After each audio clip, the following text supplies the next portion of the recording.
Day 2 of the NFL Draft begins tonight. We are, of course, reacting to Day 1. Eagles select Jihaad Campbell, linebacker out of Alabama. 31st overall. They move up one spot. They trade the 5th-round pick, one of their $17 million 5th-round picks, to the Kansas City Chiefs, basically just to flip the spots. And the Eagles get Jihaad Campbell at 31. A player who came in at number 11 on the Andrew DiCecco. Sorry, 10. I'm thinking of Will Johnson. Number 10. Big board of Andrew DiCecco, who was tremendous last night with our guys Tyrone Johnson and Bill Colarulo. You guys sounded fantastic. Welcome in, my man. Good morning, guys. How are you? We are doing great, dude. I'm elated. What a selection at 31. Tremendous. That was a tremendous selection.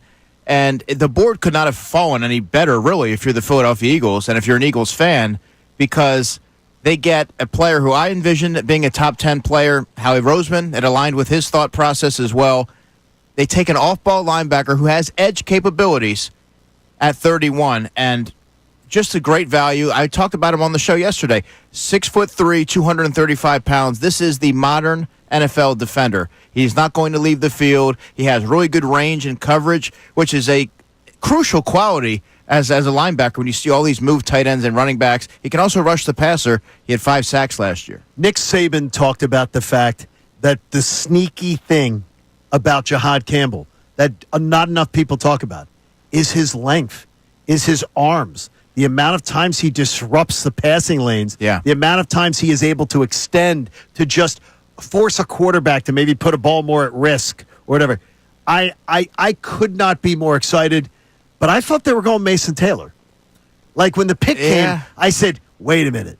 This guy's fallen this far. They're not going to do it. And I thought it would be Mason Taylor. So did I. I mean, at first I was kicking around the idea. It said it's going to be Mason Taylor. And then I told Tyrone, I was like, nah, I think it's going to be Jihaad Campbell. They went Campbell. And you trusted your board. Yeah, well, yeah, that's my default. So when they went that way, I think that was a home run. That was an absolutely home run pick for the Eagles. So how do you think this plays out, right? So obviously there's the Nakobe Dean factor and everything, but, you know, it's just, once again, the Eagles go, this is the best player available, in our opinion. Are they just doing something that works for them, and they're just going to continue doing this? I mean, it's now been 4. Obviously, we have to see the kid play first, but it's been 4 years where we're happy, now 5 years, with the first-round pick.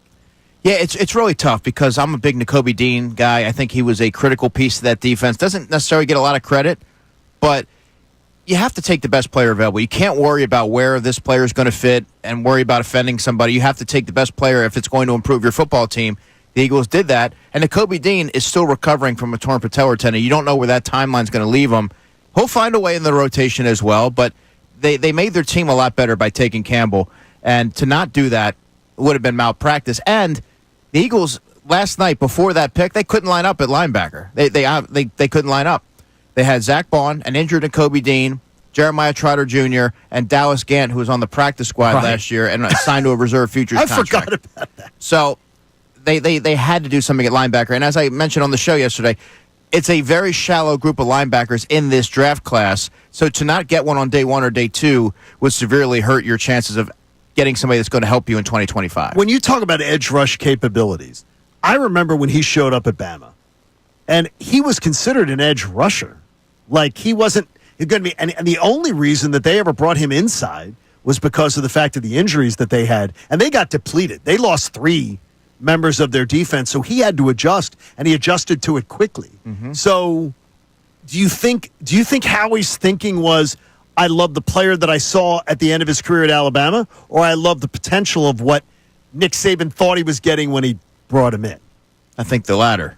Okay, so you think the latter. I think it's the latter, but this is a player who, when they moved him inside, they see the athleticism, the length, and, he can do this as well. And to have that kind of versatility, especially in today's NFL, is invaluable. And Vic Fangio, I have to think that this has his name written all over it. He signed off on that, and you're seeing now the team emphasize linebackers. We'll see what they do at safety, but Vic Fangio got to play. I have to think that that's a player that he was very high on. I'm glad you said you're seeing the team starting to emphasize linebackers. So I want you to expand on this in a second. You're listening to 97.5, the Fanatic, WPEN HD1 Burlington, Philadelphia, Beasley Media Group station.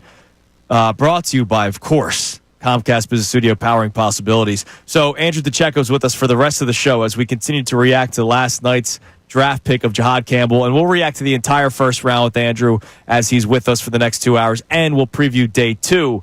But with no notes again. Yeah, I'm just looking over at them, and I've got notes here. I've scribbled stuff down from last night. I see John look over at me. He starts laughing. I was like, do I have some hash brown on my face from Wawa? No, you're just being a football guy, man. It's great. I laugh every time because of your thoroughness. It's amazing. Amazing. Our main topic today for the audience, other than just the reaction to the pick, is how happy are you that the Eagles are finally doing what a lot of people have been wanting? Mm-hmm. Last year, high round capital for a cornerback. Well, 2, because they did Mitchell and Cooper DeJean. This year, linebacker in the first round. Eagles fans have been dying for a running back. They signed Saquon Barkley. And look, it worked. Like, here's the thing. There's a lot of vindication going on in Philadelphia right now when it comes to the fan base because they have been asking for this kind of stuff. Is it that the Eagles are trying to set a new trend, or are they just going against their norm, their own ways, because they don't value linebacker in the city, or they hadn't until recently? Yeah, they're just going against the norm. And Howie Roseman really should have prepared everyone for this when he talked about how this offseason was going to look different and is going to go against conventional wisdom. You sign Zach Bond. You make him the priority of your free agents. You sign Saquon Barkley to an extension. Now you take a linebacker in the first round. That's the first time they've taken an off-ball linebacker in the first round since 1979. Jeez. They're going against everything that they've been prone to do in the past. And I think what Howie Roseman is proving to everyone is that he's willing to adapt and change. And yesterday I mentioned that he is so lethal in terms of general managers because he is not afraid to take risks. And that's why you see a lot of folks that are trying to emulate him because he's risk averse. So, did you notice any of that last night? That he what? Yeah, that people were trying to emulate what the Eagles are doing. Yeah, but it didn't work out so well for some of the other teams later in the. I love that. I love that. There we go. All right, if you have any questions for Andrew on the draft, FGA, you can start sending them in at 610-632-0975. If we don't have any questions just yet, I do want to hear from the people. Brendan got in for Connor today.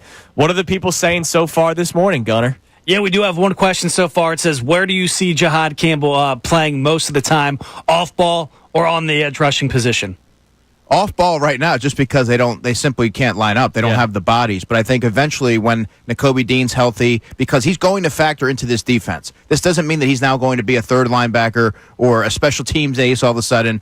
Then you're going to see Campbell factor in as an edge rusher as well. Also, when he is playing inside linebacker, his ability to provide pressure up the middle. The Eagles do a lot of sim pressures, so they'll drop an edge rusher and they'll send a linebacker up the middle. They did that a lot with Nakobe Dean last year, so they're going to do that with Campbell as well. And he has the length and the frame to disrupt throwing lanes as well. Because of his, I'm sorry, John. No, go on. Because of his optionality. Mm-hmm. Good word. Thank you. Just stealing a term from Sam Hinkie. Does this mean anything for any of the other guys that are already on the team? We're talking about Nakobe Dean, but Bryce Huff, we're still waiting to see what's the deal with Bryce Huff. I know you would like to see him come back to give him a second shot. Yeah.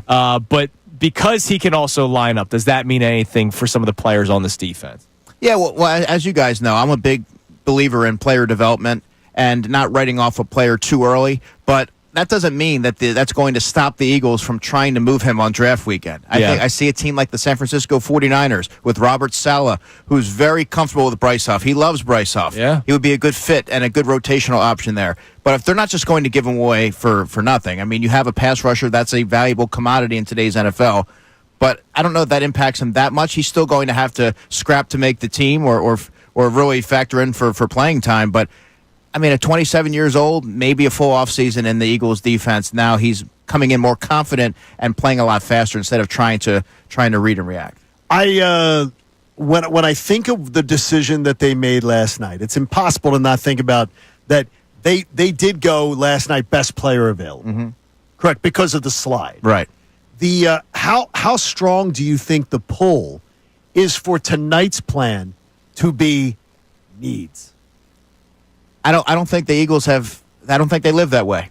I think that they're going to let the board fall to them, John, and take the best player available. Now, what I will say is the top to middle of that second round, and I've been pretty consistent with this, that is the sweet spot. That's where you're going to see a tight end like a Mason Taylor fall, an Elijah Arroyo, Xavier Watts, the safety from Notre Dame. Those are all players who can help the Eagles, but sitting there at 64, your hands are tied. So this is where I could see Howie Roseman potentially being aggressive, because there's a lot of talent that they need, and they're going to slot right in that area. I love it, man. All right, so here's what we're going to do. Obviously, we will continue to get your text messages in on this. We have today's headlines with Brendan Gunn, who's filling in for Connor today. That comes your way next. But for the rest of the show, when Andrew's with us, we're going to react to the entire NFL draft, which I can't wait. Andrew DiCecco's biggest surprises, the best picks, the worst picks. You'll hear all of those coming up toward the bottom of the hour. And then, of course, we're going to start focusing a lot more on tonight, because the Eagles have positions that they do need to target. Linebacker was obviously a need, but maybe not toward the top of the list. There are some positions toward the top of the list that they probably need to target. And as you just heard Andrew talk about, maybe they get a little more aggressive for. So we got a lot in store for you. Andrew DiCecco with us for the remainder of the show. Hey guys, Andrew Salciunas from Kincade and Salciunas. Thank you for checking out all of our stuff on YouTube. Make sure you click, like, subscribe on everything that you see. And of course, you can see everything from our YouTube feed. Full shows, interviews, when John's being an idiot, which is like 15 times a day. So make sure you check out all of our stuff on YouTube. We appreciate it.